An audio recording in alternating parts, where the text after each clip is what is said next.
Sumainyo ang Panginoon. At sumaiyo rin. Ang mabuting balita ng Panginoon ayon kay San Marcos.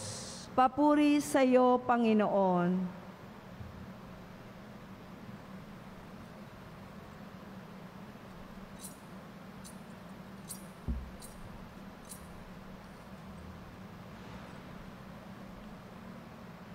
Noong panahong iyon, si Jesus ay nagtungo sa sariling bayan kasama ang kanyang mga alagad. Pagdating ng araw ng pamamahinga, nagturo siya sa sinagoga. Nagtaka ang maraming nakarinig sa kanya at nagtanong, saan niya nakuha ang lahat ng iyan?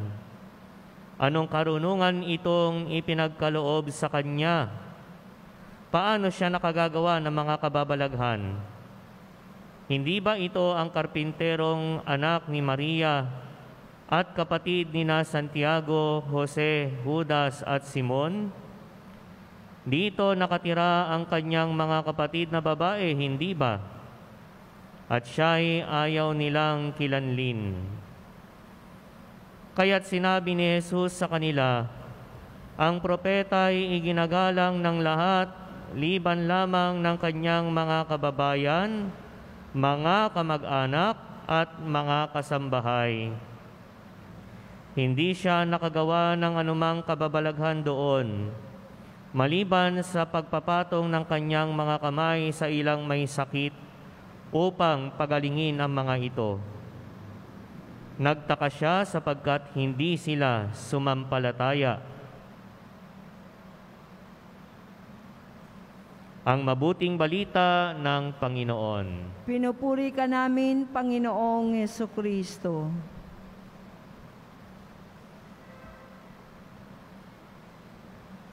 May mapapansin po tayong sa tatlong pagbasa na halos magkakapareho o identical sa kanilang mga nilalaman. Una, makikita po natin na lahat ng mga may akda o yung mga tinutukoy sa mga pagbasa ay mga isinugo ng Diyos. Yan po yung kahulugan sa wikang Griego na apostolos, isinugo, ipinadala. Si Propeta Ezekiel, tinawag ng Diyos at ipinadala sa kanyang mga kababayan. Si San Pablo, ipinadala rin, hindi lamang mangaral sa mga Hudyo, kundi pati na rin sa mga Hentil na tinatawag. Mga tinatawag na pagano, mga hindi kumikilala sa iisang Diyos. At isa na rito ay ang mga taga-Korinto. Si Jesus, ipinadala at ibinalik doon sa kanyang sariling bayan sa Nazaret. Pangalawa, sino yung mga pinagsuguan? Sino yung mga tao na tatanggap sa mga isinugo? Sa unang pagbasa, sa ikalawang pagbasa at sa Ebanghelyo, halos pare-pareho ang kanilang mga katangian. Ang bayang Israel, lantad na sinabi kay Ezekiel na siya'y isusugo sa bayang matitigas ang ulo. Hindi lamang matitigas ang ulo, kundi pati puso matigas. Hindi marunong makinig, hindi marunong sumunod. Sa ikalawang pagbasa, si San Pablo isinugo sa mga taga-Korinto. At ang mga komunidad sa Korinto, kung babasahin po natin yung kanyang sulat, higit lalo yung unang sulat ni San Pablo sa mga taga-Korinto, makikita po natin kung ano ang katangian ng mga tao na binuong Kristiyano na komunidad ni San Pablo. Mga Kristiyano o mga komunidad na kung saan may mga paksyon, may mga pagkakabahabahagi. Nakilala na nila si Jesus, nakilala na nila ang kaligtasan, ngunit namumuhay sila ayon sa pamantayan ng tao. Kaya nga sa unang sulat niya, nandun makikitang lantaran na isinulat ni San Pablo, narinig ko sa inyo na meron kayong pagkakabahabahagi. Ang ilan nagsasabi kay Apolos ako, ang ilan naman ay kay Pablo ako, ang ilan naman kay Cephas ako. Namimili kung sino ang pakikinggan nilang mga isinugo ng Diyos. Kapag hindi nila trip, yung isinugo ay pinadala sa kanila, hindi nila pakikinggan. Mas pipiliin nila yung mga nauna o kaya maghahanap sila ng iba. Ay, ayoko dyan kay Pedro, dito ako kay Pablo. Ay, ayoko niya kay Pablo, dito ako kay Apolos. Namimili kung sino ang pakikinggan na mga ngaral. Siguro, nangyayari din ito sa ating pamayanan, sa ating Kristiyanong komunidad. Minsan may ganyan sa mga parishioners, sa mga nagsisimba. Namimili kung sino ang mangangaral sa misa. Namimili kung sinong sisimbahan. Kaya nga sabi ni San Pablo, si Pedro ba ang si Pablo ba ang nagligtas sa inyo? Si Pedro ba ang ipinako sa krus para sa inyo? Bakit kayo namimili? Bakit kayo may pagkikiling o kinikilingan ng mga taong ipinapadala, isinusugo sa inyo upang mangaral ng salita ng Diyos? Sa atin din nangyayari ito. Ayoko dyan sa paring yan. Minsan may tatawag pa sa opisina, di ba? Anong oras po magmimisa si Father ganito? No? Pag sinabi naman yung anong oras, no? Pagbaba ng telepono, ay, ayoko doon, hindi pala siya. No? Mas madali na ngayon kasi may live stream tayo. Pag hindi mo trip yung pari na nagmimisa, change channel ka na lang. Hindi ka na pupunta, maglalakbay sa ibang simbahan. No? Maghanap ka na lang sa Facebook, kung saan gusto mo. Ay, ayoko dyan sa San Roque. Doon na lang ako sa Quiapo. No? Namimili kung sinong pakikinggan.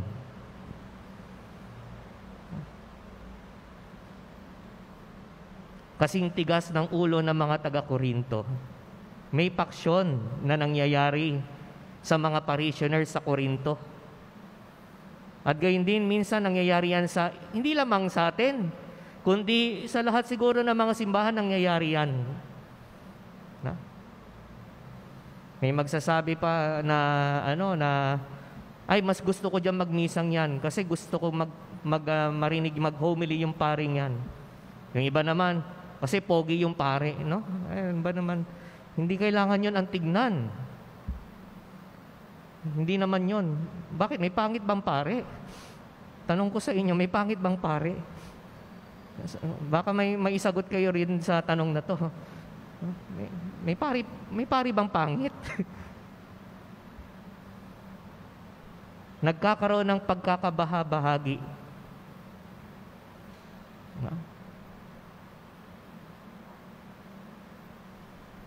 Si Jesus isinugo sa kanyang sariling mga kababayan. At yung mga sariling mga kababayan naman niya, kilala naman si Jesus. Pero nagsimula siya sa kanyang ministry, sa kanyang pangangaral ng salita ng Diyos, nagtaka ang lahat. Saan niya nakuha ang lahat ng iyan? Anong karunungan itong ipinagkaloob sa kanya?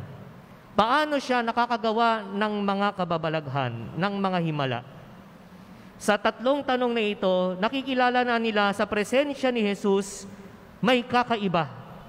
Sa presensya ni Jesus, sa kanyang pananalita at sa kanyang mga ginagawa, nakikita nila na may kapangyarihan ng Diyos na sumasa kanya. Ngunit yung kalaunan ng mga tanong ay nag-iba.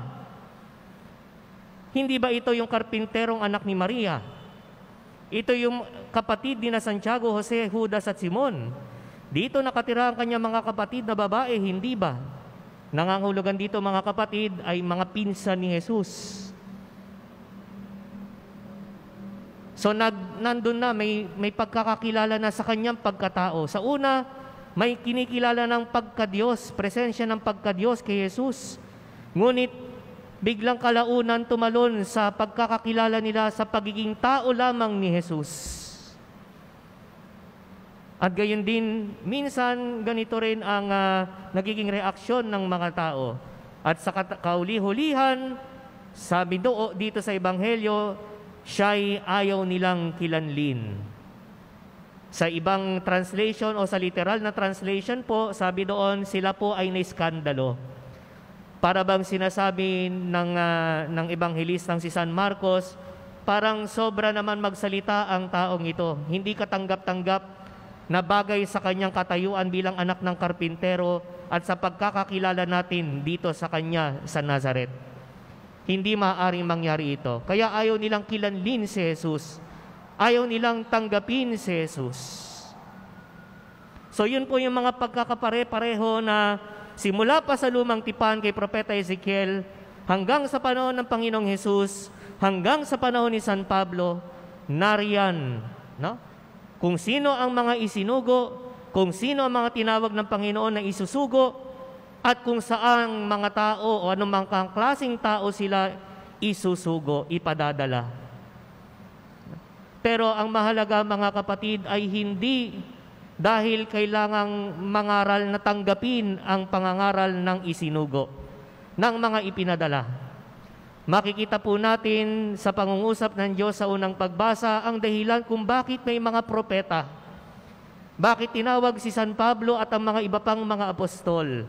Kahit ang bugtong na anak ng Diyos, ipinadala para sa atin, para ipangaral ang mabuting balita. Sa unang pagbasa, sinabi ng Diyos, makinig man sila o hindi makinig, hindi na yon ang mahalaga.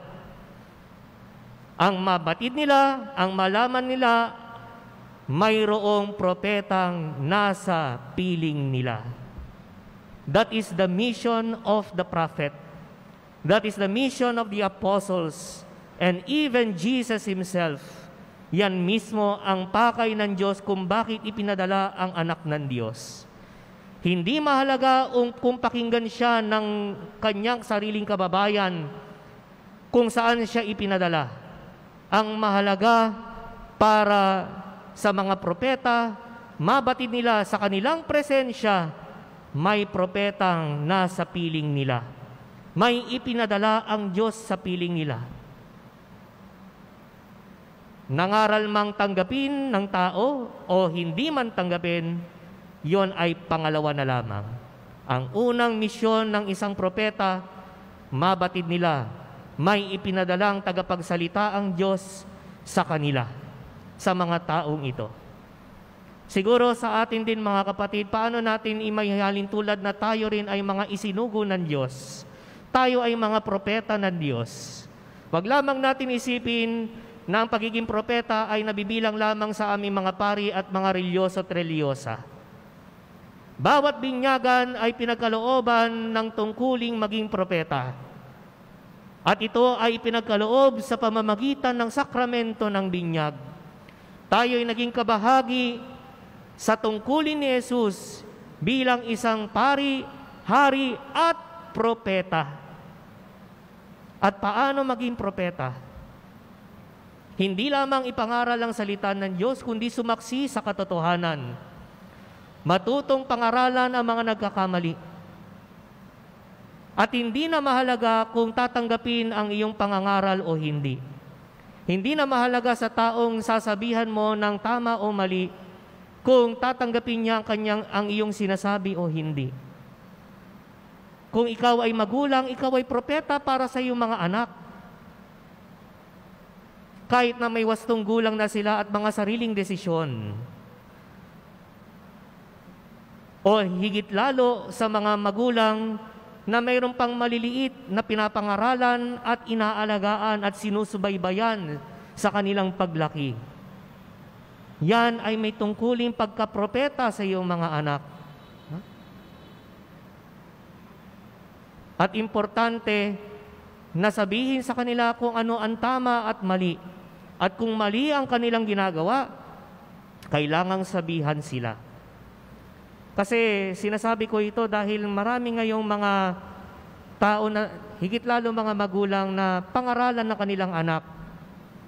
Kumbaga, tinotolerate na lamang. Sige, tanggapin na lang, ganyan siya. Pero kasi minsan ang pangamba ng mga magulang, pakikinggan ba ako ng anak ko sa sasabihin ko sa kanya? Yun lagi ang dilema ng mga magulang.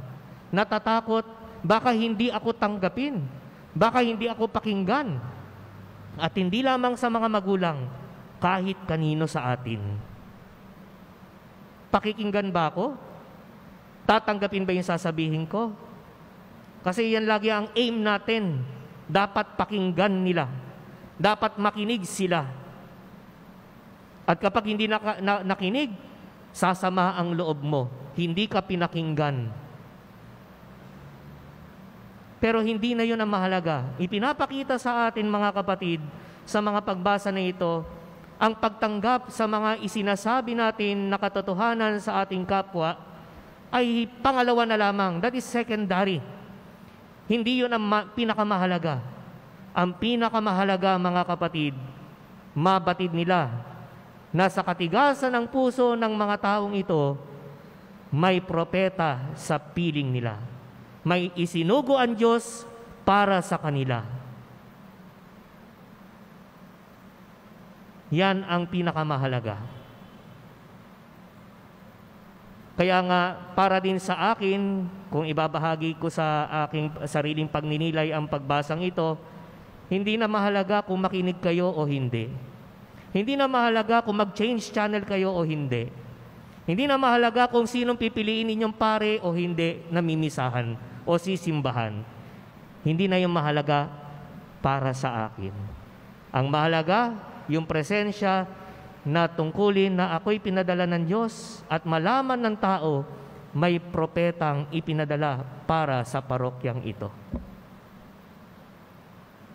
Kung tatanggapin, yun ay gawain na ng Diyos. Hindi ko nagawain yun. Isang huwaran na makikita natin o halimbawa, pangunahing halimbawa rito si San Juan Bautista. Si San Juan Bautista nangaral kay Herodes kung ano ang totoo. Sinabi sa kanya kung ano ang ginagawa ng kamalian sa buhay ni Herodes, yung kanyang pangangalunya. Sinabing lantad ni San Juan Bautista, mali ang ginagawa mo. Hindi nararapat yan sa mata ng Diyos na kinakasama mo ang asawa ng iyong kapatid. Pinakinggan ba siya ni Herodes? Gusto lang siya pakinggan. Pero nakinig ba si Herodes sa pangaral ni Juan Bautista? Kay San Juan Bautista, it doesn't matter if Herod will listen to him. Ang mahalaga, mabatid ni Herodes, may propetang nasa piling niya. May boses ang Diyos sa pamamagitan ng propetang ito na nangungusap sa kanya. Gayon din sa atin, sa ating mga maaring itinatama tayo, na minsan masakit sa kalooban, pero pag nilayan natin, magpasalamat tayo may propetang nagsasabi sa atin ng totoo. Sapagkat may nangangaral pa rin, nangungusap pa rin sa atin alang-alang sa katotohanan, alang-alang sa Panginoong Diyos. No? Kaya mga kapatid, sana sa ating buhay pananampalataya ay una sa lahat, huwag tayong matakot maging propeta para sa iba. Huwag tayong matakot na sumaksi para sa iba.